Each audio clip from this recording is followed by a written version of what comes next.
Irregularities তো অনেক রকমের হয়েছে ওই সময়, তাই না? It's one of the many irregularities. কাজে অবাক হওয়ার কিছু নাই। এখন যে জিনিসটা হচ্ছে যে এটাকে আমরা, যেমন যে ব্যাংকের কথাই বললেন, ব্যাংকটা এখন অনেকখানি ঘুরে দাঁড়িয়েছে কিন্তু ইতিমধ্যেই, এবং আমরা আশা করব যে ব্যাংকটা পুরোপুরিভাবেই একটা একটা সুদৃঢ় অবস্থানে চলে যাবে খুব খুব শীঘ্রই।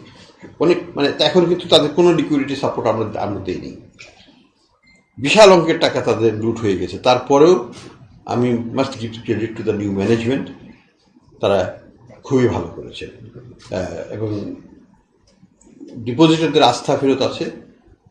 ওখানকার যে কর্মকর্তা কর্মচারীরা আছেন তারাও ওখানে ভালোভাবে কাজ করছেন উৎসাহের সাথে, যে কারণে ব্যাংকটা ঘুরে দাঁড়িয়ে গেছে। একইভাবে আমি বলবো যে ইসলামিক ব্যাংক বিশালভাবে ঘুরে দাঁড়িয়েছে। ইসলামী ব্যাংকের মানে বাংলাদেশ ইসলামিক ব্যাংক, এখানে ডিপোজিট গ্রোথ খুব ভালো। সেখানে নতুন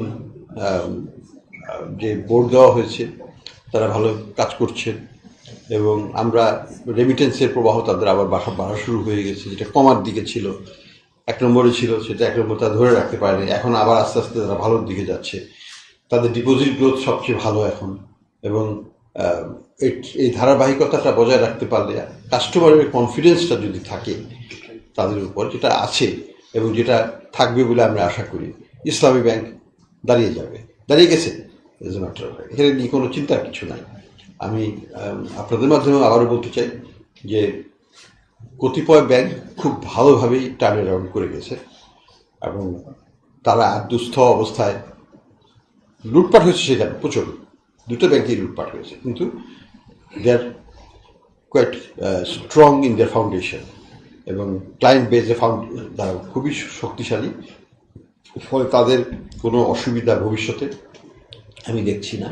তাদের হয়তো ক্যাপিটাল শর্টফল থাকবে, কিন্তু ক্যাপিটাল শর্টফল হলেও এটা আমরা তাদেরকে হয়তো আমরা তাদেরকে মনিটরিং করছি, প্রতি মাসে তাদের সাথে বসছি, দেখছি তাদের অবস্থাটা।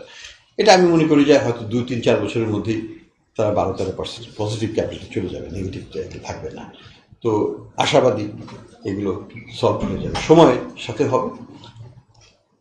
আমরা ব্যাংক রেজলিউশন অ্যাক্ট নিচ্ছি। যদি কোনো ব্যাংক আমাদের সাপোর্ট দেওয়ার পরেও তারা যদি না দাঁড়াতে পারে, তাহলে আমরা অবশ্যই সেখানে ডিপোজিটরদের স্বার্থ তো দেখতেই হবে। ডিপোজিটরের স্বার্থ আমরা অবশ্যই দেখবো। আগেও বলেছি, এখনও বলছি যে কোনো ডিপোজিটর তার ডিপোজিট হারাবেন না, এবং কোনো ডিপোজিটরই কোনো ব্যাংক থেকে টাকা তুলে নেওয়ার কোনো কারণ নেই।